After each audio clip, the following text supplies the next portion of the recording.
दिल्ली रिठाला विधानसभा में अवंतिका रोहिणी में सरकार द्वारा चलाई जा रही आशा किरण मंदबुद्धि विकास गृह में जुलाई महीने के भीतर 14 लोगों की मृत्यु हो गई। मृत्यु का कारण गर्मी के कारण घुटन व खाने में फंगस माना जा रहा है।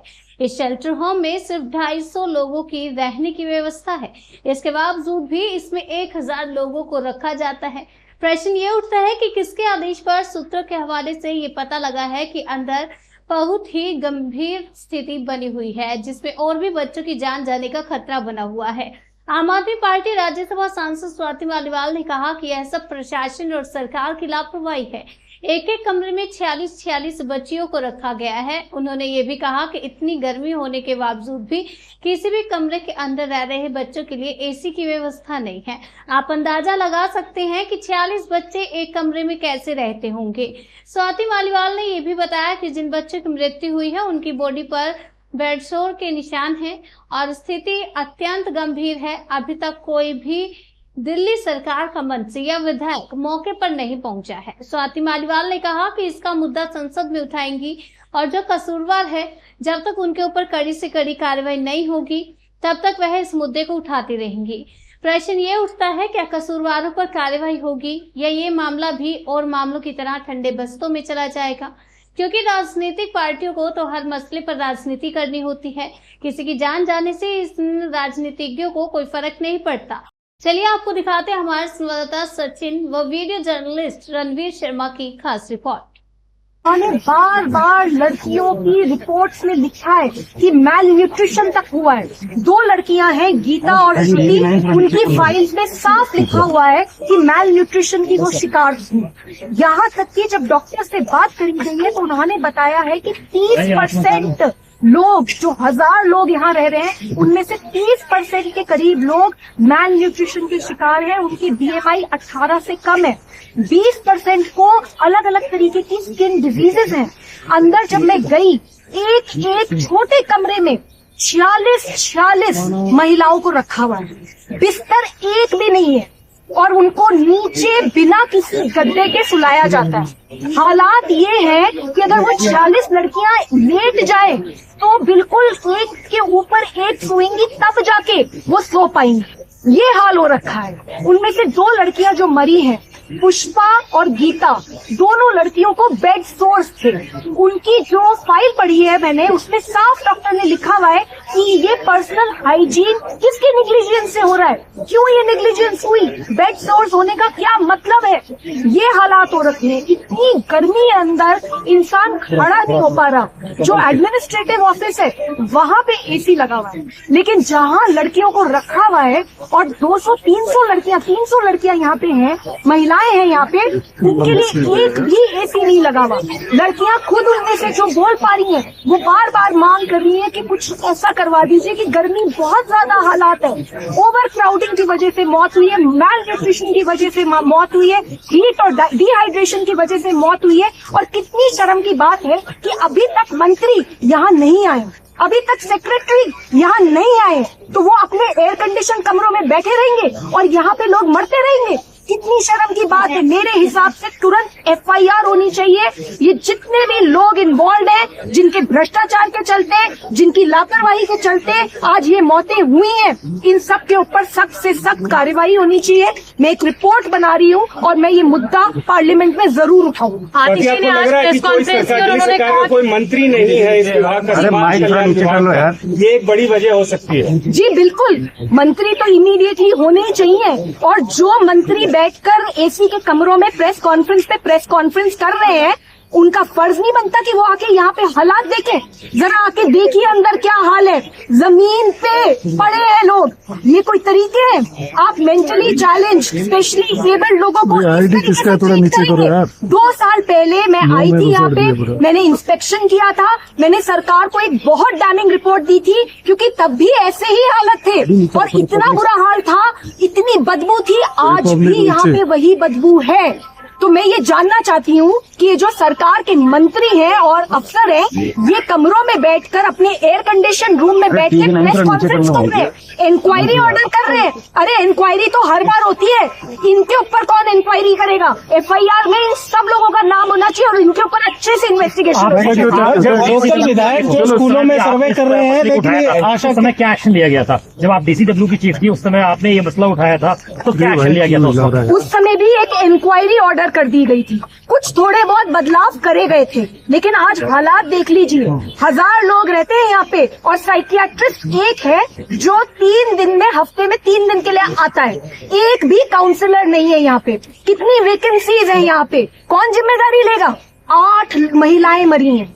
ये वो महिलाएं हैं जो इतनी पीड़ित थीं और इनको बचाया जा सकता था। सीधे सीधे सरकार की जिम्मेदारी बनती है और मुझे बहुत शर्म आ रही है। As an MP from Delhi, I feel ashamed at this condition. I am going to raise it in the parliament.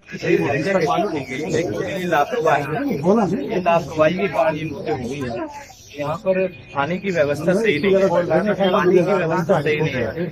जहाँ पर 100 आदमियों की रहने की जगह है, वहाँ पर की तरह उसमें भर देते। कहीं न कहीं दिल्ली सरकार की सबसे बड़ी नाकामी क्या होगी? इनके मंत्रियों को भ्रष्टाचार के, इनके कोई जवाबदेही नहीं है, इनकी जवाबदेही होनी चाहिए। इनके ऊपर भ्रष्टाचार के, इनके हत्या के केस इनके ऊपर तुरंत होना चाहिए। इनकी जवाबदेही होनी चाहिए। जिन लोगों को कौन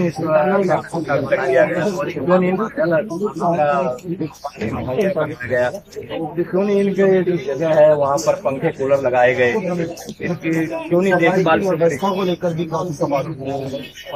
सफाई का भी पहले भी मामले उठते रहे हैं। यहाँ पर कोई इतनी लापरवाही है, सरकार एक बार आती है वो लिपापोती करके चली जाती है। अंदर कोई सफाई व्यवस्था नहीं है, कोई पानी की व्यवस्था नहीं है। अभी 14 लोग इसी महीने में बताए गए हैं कि 14 लोगों की डेथ इसी महीने में हुई है और 2 महिलाओं की आज ही डेथ हुई है। तो कितना संगीन मामला है कि दिल्ली सरकार कितनी बड़ी लापरवाही है।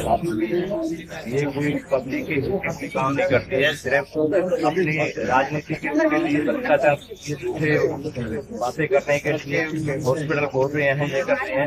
जो यहाँ पर जो सुविधाएं इनको देनी चाहिए वो सुविधाएं नहीं दे रहे हैं। चाहे वो कोई भी अधिकारी है, उसकी जवाबदेही तय होनी चाहिए कि ये मौतें जो हुई है, ये हत्याएं जो हुई है, इनकी जवाबदेही। जब ये आशा किरण केंद्र खोला गया तो इस पूरे इलाके में एकमात्र ऐसा वहाँ पर किसी लोग हैं उनको रखा गया, लेकिन अब जो परिस्थितियाँ यहाँ देखने को मिल रही हैं वो बिल्कुल अब उनकी हालत बिल्कुल खराब है। यहाँ पर जब तक सुविधाएं नहीं हो, चाहे वो पानी की सुविधाएं हैं, दवाई की सुविधाएं, रहने की सुविधाएं हैं, खाने की सुविधाएं, पेशेंट को मुहैया नहीं करवाएंगे। आज तो तभी स्वस्थ होंगे जब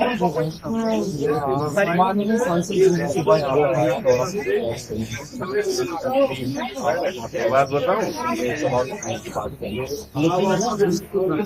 एक कोई हादसा हो जाए संज्ञान लेंगे। इन लोगों के हमने संज्ञान ले लिया।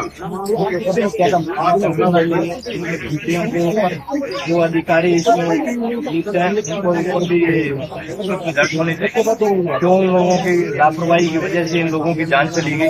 किसी के परिवार का कोई सदस्य सब चला जाता है तो उसके ऊपर क्या बीती है उसकी पता होगा। तो इतना बड़ा हादसा इसके अंदर ये जो है ना, क्या कहता हूँ कि इतना कुछ इसकी लापरवाही की वजह से इन लोगों की हुई है कि उनको खाना सही नहीं मिल रहा है, पानी उनको साफ सुथरा नहीं मिल पा रहा है, रहने के लिए उनको एक बाड़े में जैसे जानवरों को कर देते हैं, कोई भी उनको सुविधा नहीं है, मेडिकल सुविधा का कोई सुविधा नहीं है। तो कहीं ना कहीं वो बीमार होते हैं, उनकी वजह से उनकी जान चली जाती है। यहाँ पर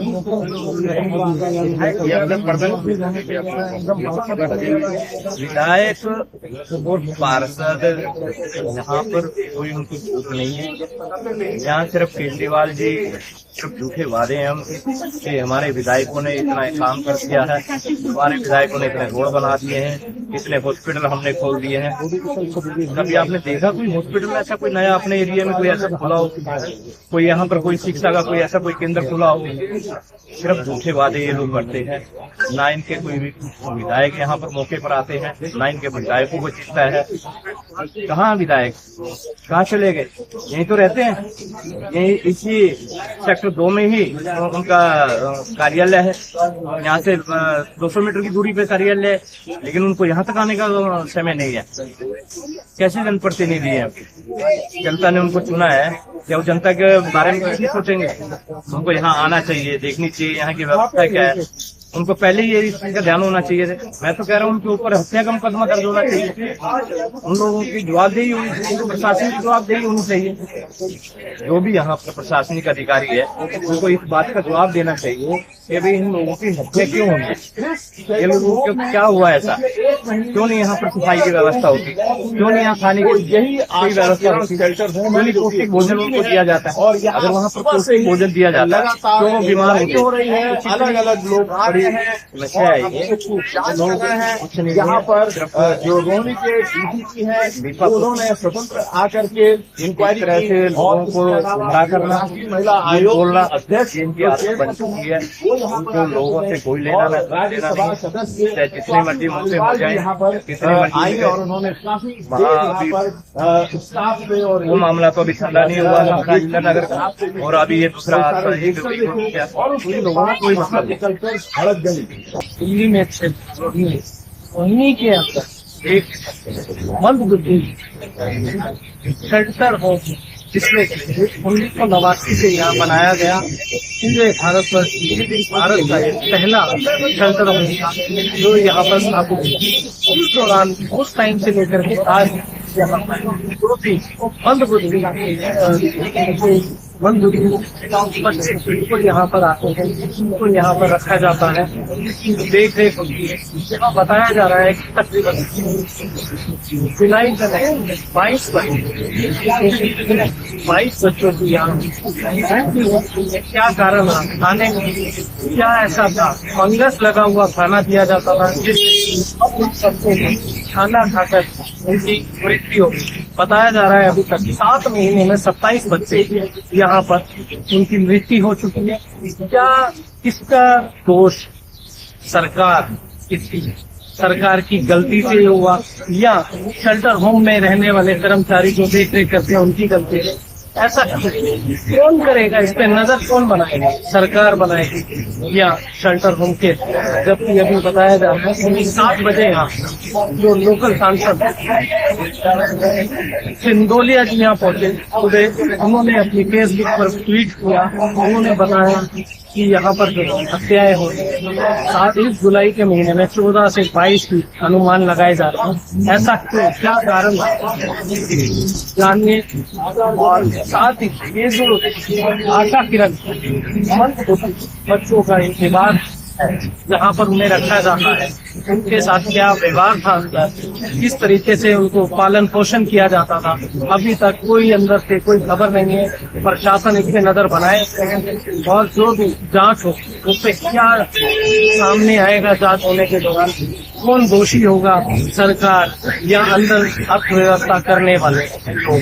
जो शेल्टर होम बताया जा रहा है इसमें तकरीबन 250 बच्चों को रहने का इसमें इंतजाम होता है, लेकिन 1000 से ज्यादा बच्चे ऐसा नहीं था। सरकार से सवालिया निशान इस पे नजर बनाए एकदम से